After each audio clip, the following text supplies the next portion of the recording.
বর্তমানে শাকিব খানও আপনার কাছ থেকে নাচ শিখেছে বলে আমরা জানি, কিন্তু বর্তমানে তার সিনেমাটা আসছে, সিনেমাটি টিজারটা কি দেখেছেন? ভালো। আমি আসলে কতবার দেখেছি সেটার কোনো শেষ নেই। যেহেতু এখানে আমার আমার কোরিওগ্রাফি না, ইন্ডিয়ার কোরিওগ্রাফার, তারপরে আমার ভীষণ ভালো লেগেছে। যদি বলি ১০০-তে কত দিন, আমি ১০০-১৫০ দিন। Thank you. Manas Makeover and Beauty Salon, এটা আমাদেরই একদম খুব প্রিয় কাছের ছোট ভাই, যার তারপরে সোহেল নামের চ্যানেল, ওর আরেকটি নাম রানার। তো সেখান থেকে রানাস এই সেলুনের নামকরণ। তো ওর একদম শুরু থেকেই, ক্যারিয়ারের শুরু থেকেই আমার সাথে যোগাযোগ ছিল।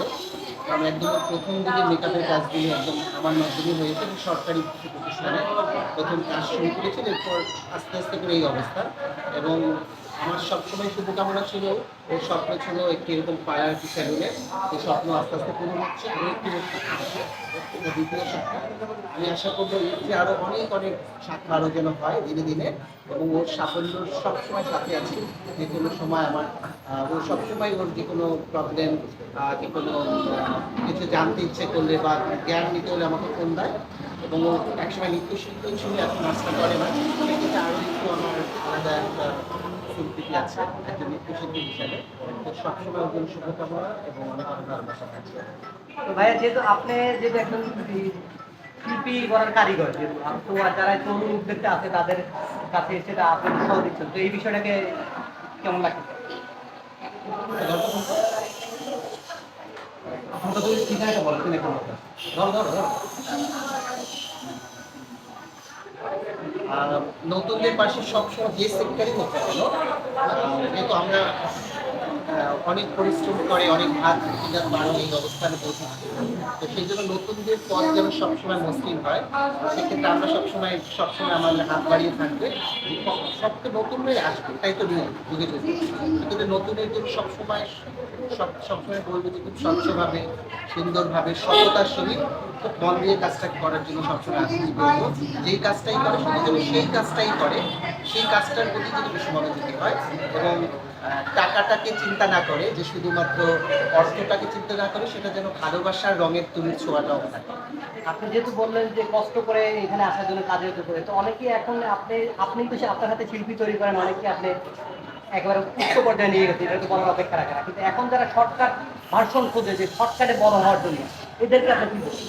শর্টকাটে যারা বড় হয়, মানে হঠাৎ শিল্পী আমি বলি, যাদের আসলে আমি ছোটবেলা থেকে কোনো প্রাতিষ্ঠানিক শিক্ষা নেই, মানে প্রাতিষ্ঠানিক শিক্ষা আমি পড়াশোনার কথা বলছি না, কোনো ডান্স স্কুল, কোনো গানের স্কুল, কোনো ছবি আঁকা বা কোনো মিউজিক বা কোনো মডেলিং কোনো কোর্স যাদের নেই, তারা শুধুই মাত্র টিকটক, শুধুমাত্র ভাইরাল হওয়ার জন্য যারা হঠাৎ করে তারকা বনে যায়, তারা হঠাৎ করেই ঝরে যাবে। এবং আপনারা দেখছেন ইতিমধ্যে যারা এর আগেও যারা এরকম ছিল, তারা কিন্তু মাঝে মাঝে হঠাৎ কিছুদিন পর পর আবার হারিয়ে যায়।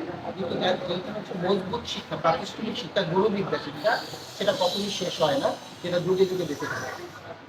বড় শিল্পীর যে একটা পরিচয়, আপনি যেহেতু শিল্পী তৈরি করেন, আমি যেহেতু মানে এই যে বর্তমান সময়ে যদি একটু খোলাসা করে বলি, শাকিব খানকে নিয়ে নানান কথা হচ্ছে, কিন্তু তিনি কিন্তু এইসব বিষয়ে কোনো মন্তব্যই করতেছেন না, এটা আসলে অনেকে শিক্ষা নেওয়া উচিত কিনা?